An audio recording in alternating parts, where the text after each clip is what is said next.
প্রিয় ভিউয়ার্স, এবার আপনাদের কাছে একটু সময় নেব। কেন নেব? কারণ এই যে এই কয়েকদিন আমরা বিচ্ছিন্নভাবে বিসর্গ সন্ধিটা দেখেছি, কিন্তু এই বিসর্গ সন্ধিটা অ্যাট এ গ্ল্যান্স পুরোটা এক নজরে আমাদের দেখতে হবে। কি দিয়ে দেখতে হবে? সূত্র দিয়ে দেখতে হবে। যদি আমরা সূত্র দিয়ে না দেখি, বিষয়টা কিন্তু আবারও বলছি মনে থাকবে না বা ওটা বাস্তবসম্মত হবে না। তারপর আমার আইনস্টাইনকে নিয়ে এরকম একটা কৌতুক আছে যে আইনস্টাইনের ড্রাইভার একদিন বললো, স্যার আপনি এগুলি কী বক্তৃতা দেন স্যার? আমি তো আপনি বক্তৃতা শুনতে শুনতে মুখস্থ করে বলছি, এগুলো আমি দিতে পারি। তো একদিন তো তাকে নিয়ে গেল, পরে বলে ঠিক আছে আজকে তুই ক্লাসে যাবি, আমার পোশাক টোশাক পরাইয়া তারা আইনস্টাইনের মতো দিয়া টুপি টুপি পরে দিছে ক্লাসের মধ্যে। ক্লাসে তো যথারীতি একবারে সুন্দর করে তার মধ্যে উপস্থাপন সবই করা শুরু করছে। শেষ মুহূর্তে একজন জিজ্ঞেস করে বসছে, আচ্ছা স্যার আপনি তো ক্লাস সুন্দর নেন, অসাধারণ হয়েছে, সবই ঠিক আছে, কিন্তু স্যার আপনি যে কথাটি বললেন এটা যদি একটু সূত্র দিয়ে বুঝাই দিতেন তাহলে স্যার একটু ভালো হইতো স্যার। আজকে স্যার ওই জিনিসটা একটু অভাব মনে হইলো, আপনি তো সবসময় সূত্র দিয়ে বোঝান। ওরা সে একটু ঝেড়ে কেসে টেসে বললো, আরে আরে তোমরা এই সূত্র এটাও পারো না? হ্যাঁ, আরে এটার একটা সূত্র তোমাদের একটা সাধারণ ব্যাপার, তোমরা তাও পারো না, যে কেমনে তোমরা পড়াশোনা করবা? দাঁড়াও, এটা আমার লাগবে না, আমি আমার ড্রাইভারকে পাঠিয়ে দিচ্ছি, দেখবে ড্রাইভারই তোমাকে সুন্দর করে সূত্র বুঝিয়ে দেবে। ড্রাইভার তো আইনস্টাইন, ড্রাইভার রাজায় বললো যে স্যার আপনি যান, এখন আমি এই কথা বলে আসছি। ড্রাইভার তো আইসা করে সূত্র দিয়ে সুন্দর করে বুঝায় আর সবাইকে ওয়াও, এই আইনস্টাইনের ড্রাইভার আইনস্টাইন হয়ে গেল। তার মানে কি ওই বেচারা আর জীবনে ক্লাসে যাবে না। কেন? কারণ তাকে সূত্র দিয়ে আটকানো হয়েছিল। কাজে আইনস্টাইনের মাথায় ছিল সূত্র। সেই = mc² জনক আমরা জানি এটা কি মাহাত্ম, কি কত বড় মাপের পদার্থবিজ্ঞানের এই জিনিসটি।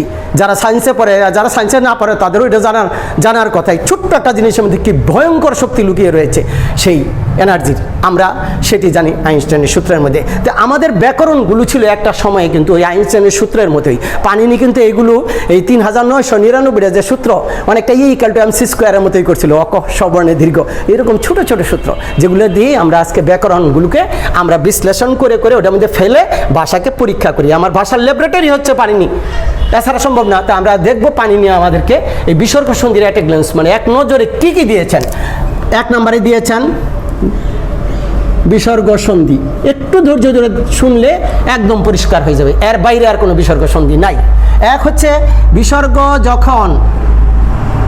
যখন ও হয়, আমরা কিন্তু দেখেছি ও হয়, তারপরে একটু দুইভাবে ও হয়, একভাবে না, দুইবার হয়, দুইবার। কিভাবে হয়?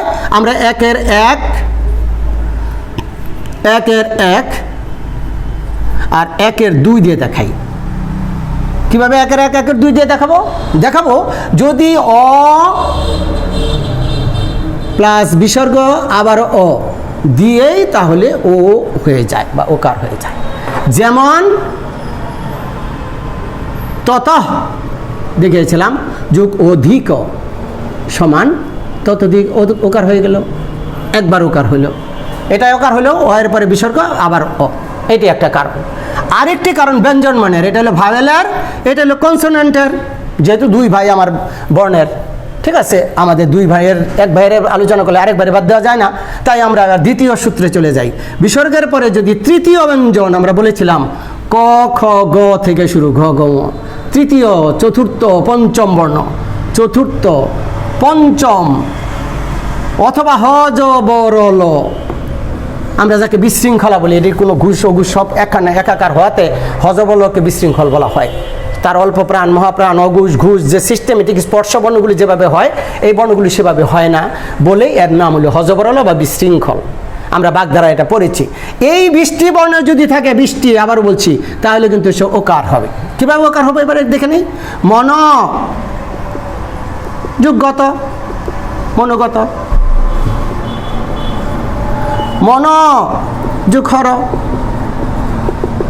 মনোহর, এইভাবে আমরা মনোলোভা, মনোরমা দেখাইতেই পারি। তাহলে আমরা দেখানোর ফলে আমাদের একটা সূত্র কিন্তু পরিষ্কার হয়ে গেল যে বিসর্গ যখন ও বা ওকার হয়, কয়বার হয়? দুইবার হয়। কিভাবে হয়? যদি ও এর পরে অ থাকে, বিসর্গর পরে আবার অ থাকে, রিপিট হয়, তাহলে ওকার হয় ততোধিক। আর যদি বিসর্গের পরে ব্যঞ্জন বর্ণের মধ্যে এই বৃষ্টি, অন্যটি না, অর্থাৎ অঘুষ বর্ণ থাকলে হবে না, প্রথম দুইটি না, 1 2 না, 3 4 5 আর হজবরল, এই যদি এই অবস্থার মধ্যে এসে সন্ধি বা মিলন হয় তাহলে সে ওকার হয়ে যায়। এবার 2 নম্বরে যাব। বিসর্গ যখন অন্তস্থ র হয়, কয়বার হয়? এটাও 2 বার হয়। খুব মজার ব্যাপার। তাহলে আমরা 2 দিয়ে আমরা এইভাবে দেখাইতে পারি 2 এর 1, 2 এর 2, 2 বার যেহেতু হয়। আবারও সেই ভাবেলে আবার কনসোনেন্টের খেলা।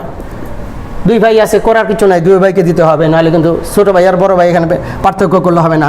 এইবার 2 এর 1 কি বললো? যে অন্তঃস্থ র হবে। কখন হবে? যদি বলে স্বরবর্ণ মানে ভাওয়েল, পরে যদি একটি বিসর্গ, পরে যদি আবার স্বরবর্ণ হয়, তাহলে অন্তঃস্থ র হয়ে যায়। এখন প্রশ্ন হয়ে গেল যে স্বরবর্ণ, বিসর্গ স্বরবর্ণ, তাহলে আগে যে ওকার হইলো এটার মধ্যে তফাৎ কি? আগেরটা তফাৎ ছিল একটা স্বরবর্ণ খালি অ, আবার এইখানেও একটা স্বরবর্ণ অ, মাঝখানে বিসর্গ। আর এখানে হইলো যে কোনো স্বরবর্ণ প্লাস বিসর্গ প্লাস স্বরবর্ণ অন্তঃস্থ র।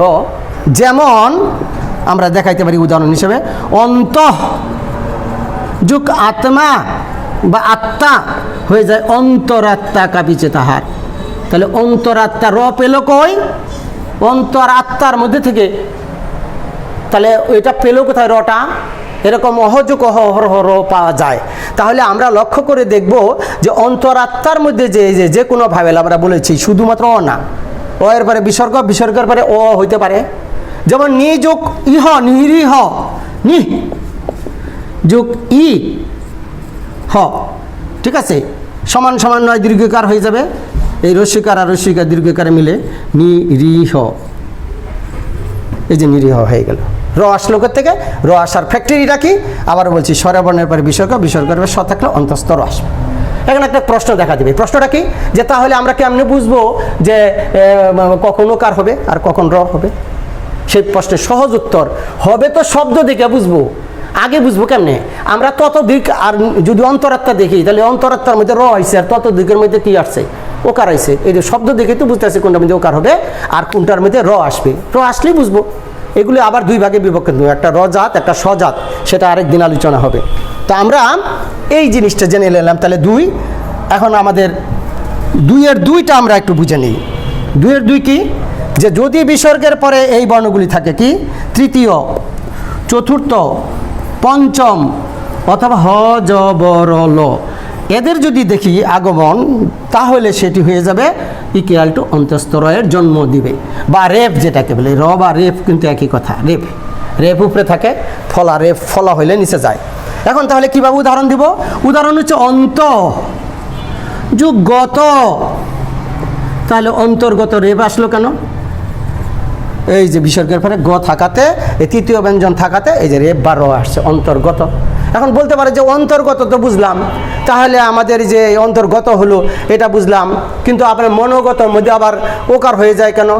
মনোগত আর অন্তর্গত তফাৎ কি? আর মনোগতর মধ্যে ওকার হয়েছে বুঝলেই তো বুঝবো যে আমরা সূত্র নাম্বারে তো 1 এর 2 ওকার হয় ওটা। আর অন্তর্গতর মধ্যে যেহেতু রেপ এসে গেছে, র আসছে, তখন তো বোঝা যাবে 2 এর, এই তো 1 এর মধ্যে নাই, 2 এর মধ্যে চলে আসছে। 2 এর কত? 2 নাম্বারে। কেন 2 নাম্বারে? এখানে ব্যঞ্জন আছে গ। কেন এটা অন্তরাত্মা? কেন 1 নাম্বারে ছিল, 2 আর 1 ছিল? 1 ছিল কারণ ওটা অন্তরাত্মা, ওটা স্বরবর্ণ।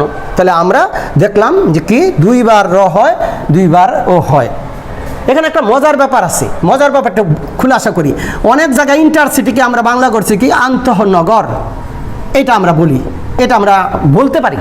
কারণ যখন পরিভাষা নির্ণয় করা হয় অনেক সময় অনেক সূত্র মেনে চলা হয় না, আন্তঃনগর। কিন্তু একটু লক্ষ্য করে দেখেছেন, আমি ভারতে কোনো একটা জায়গায় যাই দেখি আন্তঃনগর এইভাবে লেখা, আমার চোখটা বড় বড় হয়ে আসলো। রি আন্তঃনগর রেপ দিল।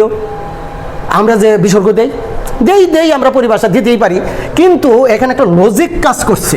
লজিকটা ওদের ট্রেনের মধ্যে আন্তঃনগর যখন এটা লিখছে, তখন এই লজিকটা ছিল এই সূত্রের, এই যে এইটা।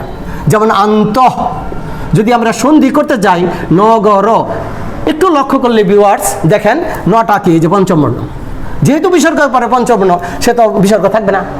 আর বিসর্গ থাকতে গেলে তো তার বিসর্গের সূত্র আসছিল, পড়াইছিলাম আগে, দেখাইছি আমরা, ক খ প ফ শ ষ, এইটি ছিল। তাহলে এরা কিন্তু মানে আমাদের চেয়ে কিন্তু এরা যৌক্তিকভাবে গেছে, আগাইছে। কিন্তু ভারতেও অনেক জায়গায় আমি আন্তঃনগর লিখতে দেখি, লিখলে ওই যে পরিভাষার কারণে লিখতে পারে। কিন্তু আমরা যদি পেরেটি চাই, ভাষার একটা সমত সুশৃঙ্খল চাই, সেটা সূত্রের বাইরে যদি আমরা সেটা প্রয়োগ করি তার একটা ব্যাখ্যা থাকতে হবে যে আমরা এই কারণে আন্তর্নগর মধ্যে আমরা বিসর্গটা দেব। যদি এটা কোনো পরিষ্কার কোনো সিদ্ধান্ত না দেওয়া যায়, এটার জন্য মানে কোনো একটা ফতুয়া যেটাকে বলি আমাদের বুদ্ধিজীবীর মহল থেকে যদি কোনো ব্যাখ্যা না থাকে, তাহলে কিন্তু এইটা একটা গুজামিল হয়ে যাবে। যখন গুজামিল হতে থাকবে, এরকম গুজামিলের সংখ্যা বাড়তে বাড়তে পরে শেষে বানান এই বিভ্রান্তি আর আমরা সরাতে পারবো না। যত চেষ্টা করতেছি, 10টা আমরা হয়তো ঠিক করতেছি, আবার 15টা এসে ঢুকতেছে। এই 15টা ঢুকতেছে যখন এই নির্বিচারে ঢুকতে থাকে, এটা আমরা কারেকশান, এটা নিয়ে আমরা গবেষণা করি না। বাংলা একটা সাবজেক্ট হলো একটা লিখলেই হয়, এই যে একটা লিখলেই হয়, সে লিখলে যে ভুল হয় সেইটা আর মাথার মধ্যে আমাদের কাজ করলো না। এইটা আমাদের মাথাতে রাখতে হবে, লিখলেই হয় না, লিখলে ভুলও হতে পারে, সেটার বিষয়ে আমাদের সতর্ক থাকবো এবং আমরা সূত্র মাফিক আগাবো। তাহলে আমরা সূত্র মাফিক আরও মানে 2টা জিনিস আমরা পেয়ে ফেললাম, বিসর্গও হয়, বিসর্গও হয়। আমরা এর পরের এপিসোডে আমরা অন্যান্য বিসর্গগুলি নিয়ে এটাকে এই আলোচনাটাকে আমরা শেষ করতে চাচ্ছি।